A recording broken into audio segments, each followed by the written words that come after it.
교도소에서 출소하면 어떤 음식을 먹는지 아십니까? 네, 두부를 먹습니다.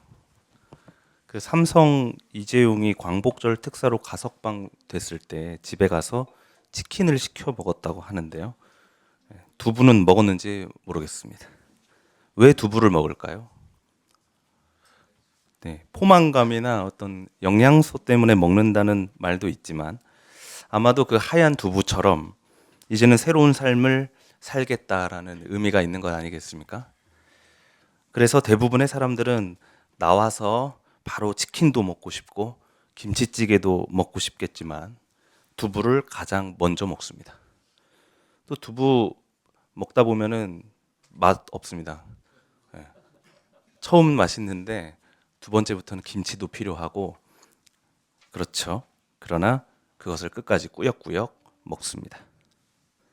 이스라엘 백성들은 광야 시절 그러니까 40년 동안 시험을 받고 있을 때 하늘에서 내리는 만나를 먹었습니다. 얼마나 지겨웠을까요? 아무리 만나가 하나님께서 베푸시는 신비로운 음식이라고 해도 40년 동안이나 먹어야 했다면 지겨웠을 것 같습니다. 그렇게 40년이 지났습니다. 고생의 시간이었습니다. 가난했고 먹을 것이 없었습니다. 오로지 만나, 그 하나님께서 주시는 은혜를 붙잡고 살아야만 했던 그런 시절입니다. 물이 나오는 바위를 찾아다녀야 합니다. 다른 민족과의 전투가 잦았습니다. 광야는 그야말로 길고 험한 투쟁의 길입니다. 결국 시간이 흘러서 지도자 모세는 죽고 백성들은 이제 후계자 여호수아와 함께 합니다. 그리고 이제 그들은 드디어 목적지를 코앞에 두고 있습니다. 그토록 기다리던 새로운 땅이 눈앞에 보이기 시작합니다. 광야에 비하면 가나안은 젖과 꿀이 흐르는 낙원입니다. 이제 더 이상 떠돌아다니지 않고 정착해서 농사를 지을 수 있게 됩니다. 드디어 노예로서의 수치, 또 나그네로서의 치욕이 지워질 수 있습니다. 얼마나 기대했을까요? 가나안 땅이 보이기라도 하면은 다들 흥분해서 서로 먼저 뛰어가지 않았을까요? 사막에서 오아시스를 만난 사람들처럼 이성을 잃을지도 모릅니다. 그러나 그들은 가나안 앞에 길갈이라는 곳에 진을 쳤습니다. 길갈은 이집트에서 받은 수치를 이제 없애버렸다는 뜻입니다. 그리고 그들은 거기서 14일 동안이나 유월절을 지켰습니다. 유월절은 이집트에서 해방되는 그 날을 기리기 위한 명절입니다. 설날에는 떡국을 먹고 추석에는 송편을 먹듯이 유월절에는 누룩을 넣지 않은 빵을 먹습니다. 또 그 빵은 신발을 신고 또 허리띠를 메고 서둘러서 먹어야 합니다. 누룩을 넣지 않은 빵, 이것은 맛이 없었을 것입니다. 이 빵은 이집트에서 탈출하던 그날 급박했던 그날의 상황을 떠올리게 합니다. 얼마나 급박했냐 하면 빵에 누룩을 넣을 시간도 없었습니다. 신발을 벗고 식탁에 앉아서 먹을 여유도 없었습니다. 여호수아와 사람들은 길갈에서 그 땅에서 나온 소출로 그렇게 먹으면서 명절을 지켰습니다. 그러자 그 다음 날부터 만나가 그쳤다고 합니다. 40년 동안 만나를 먹다가 새로운 땅에서 거둔 소출을 먹습니다. 그런데 맛없게 먹습니다. 이것은 첫째로는 새로운 땅의 풍요로움에 취하지 않기 위함이고 또 둘째로는 해방 사건을 잊지 않기 위함입니다. 그래서 우리가 먹고 사는 모든 일에 대하여 제국에게 감사하는 것이 아니라 오로지 해방의 하나님께 감사를 드리기 위함입니다. 또 셋째로 이것은 우리가 누군가의 노예였던 시절을 잊지 않기 위함입니다. 그래서 우리도 다른 누군가를 노예로 삼지 않기 위한 다짐입니다. 먹을 것이 풍족할 때나 부족할 때나 또 언제나 나약한 이들을 돌보고 살피겠다는 하나님과의 약속인 셈입니다.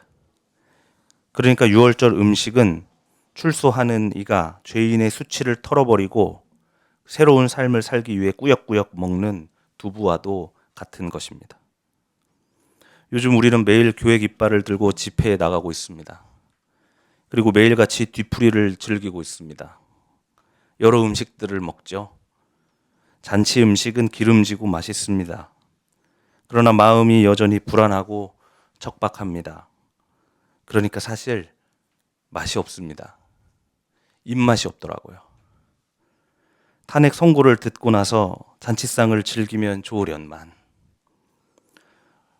우리는 과연 어떤 음식을 먹게 될까요? 사순절에 만나가 그치고 기쁨의 잔치상을 우리가 차릴 수 있을까요? 그렇게 되기를 간절히 소망합니다. 오늘 예수께서는 세리들과 죄인들과 함께 식사하고 있었습니다. 그때 바리새파 사람들과 율법학자들이 예수가 죄인들과 어울리며 함께 음식을 먹는다고 투덜거렸습니다. 그래서 예수께서는 그들에게 돌아온 탕자 이야기를 들려주시는 것입니다.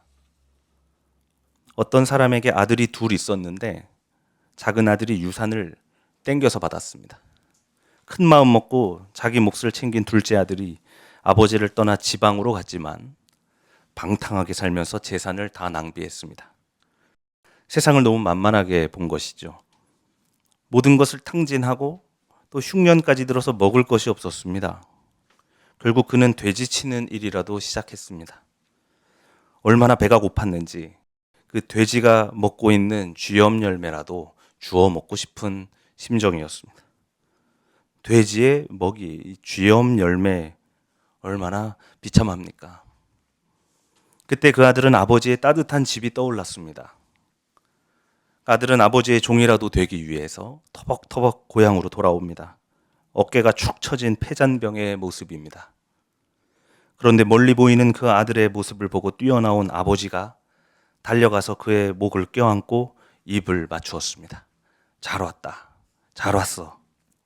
그때 아들이 아버지에게 말합니다. 아버지, 내가 죄를 지었습니다.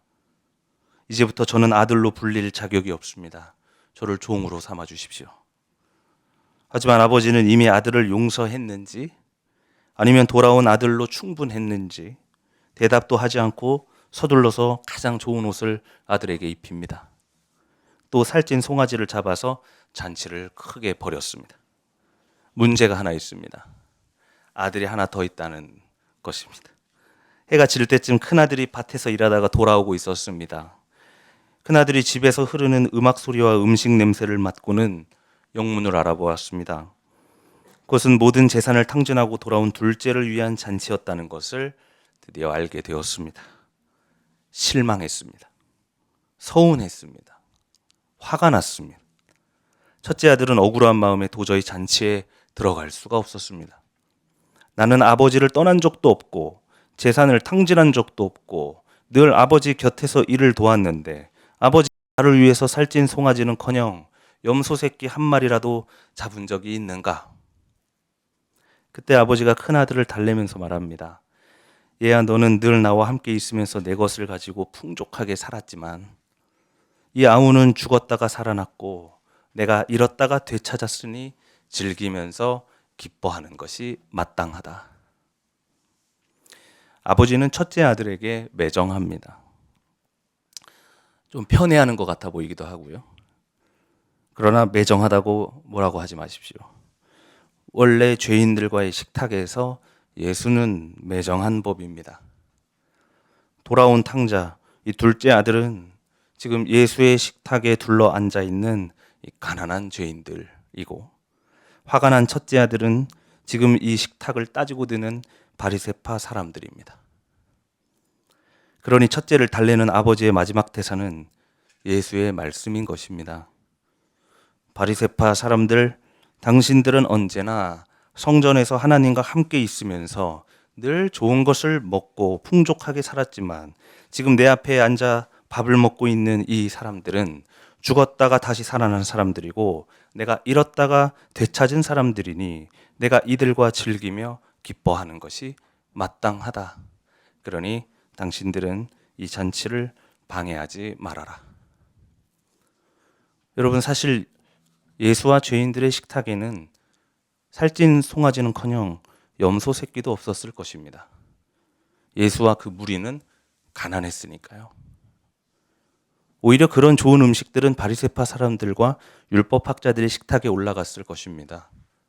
그러니까 첫째 아들의 식탁에는 사실 염소 새끼 한 마리도 올라간 적이 없는 것이 아니라 매일 살찐 송아지가 올라갔을 것입니다.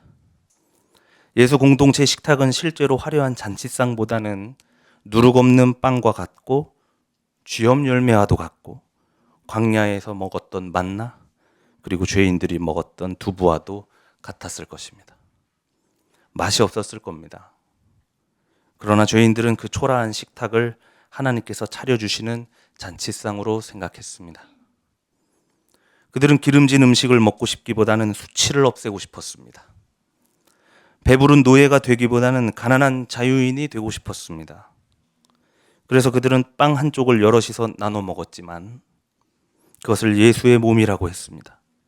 그들은 싸구려 포도주 한 잔을 여럿이 돌려 마셨지만 그것을 예수의 보혈이라고 했습니다.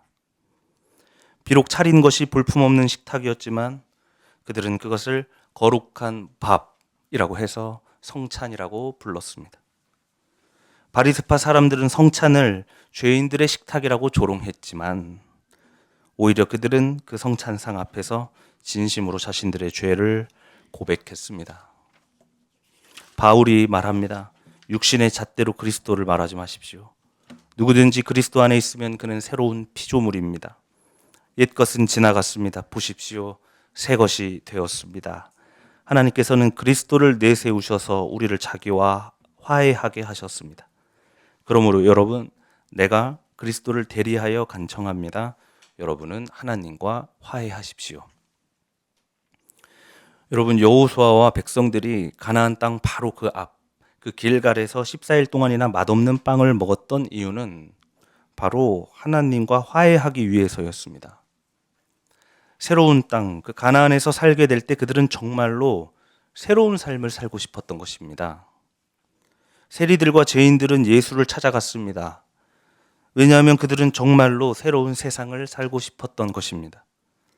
쥐염 열매를 주워 먹어야 했던 그 비참한 삶을 다 털어버리고 비록 가난하지만 하나님의 자녀로 떳떳하게 살고 싶었던 것입니다.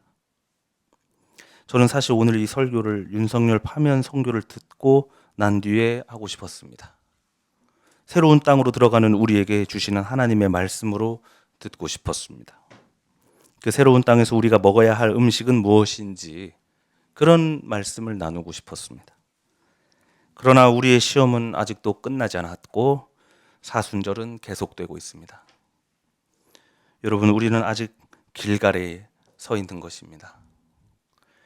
교우님들과 소중한 시간을 함께 하면서도 불안하고 절망스러운 마음에 맛없는 음식을 먹는다고 불평했던 저의 죄를 회개합니다.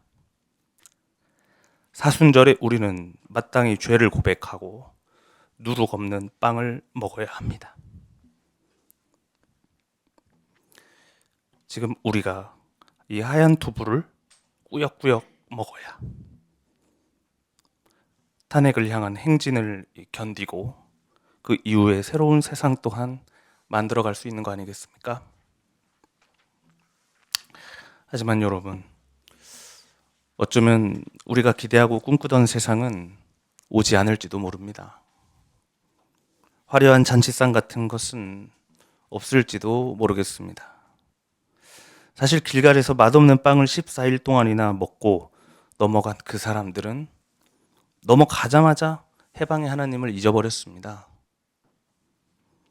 동쪽의 제국이 차려주는 화려한 잔치상의 노예가 되고 말았습니다.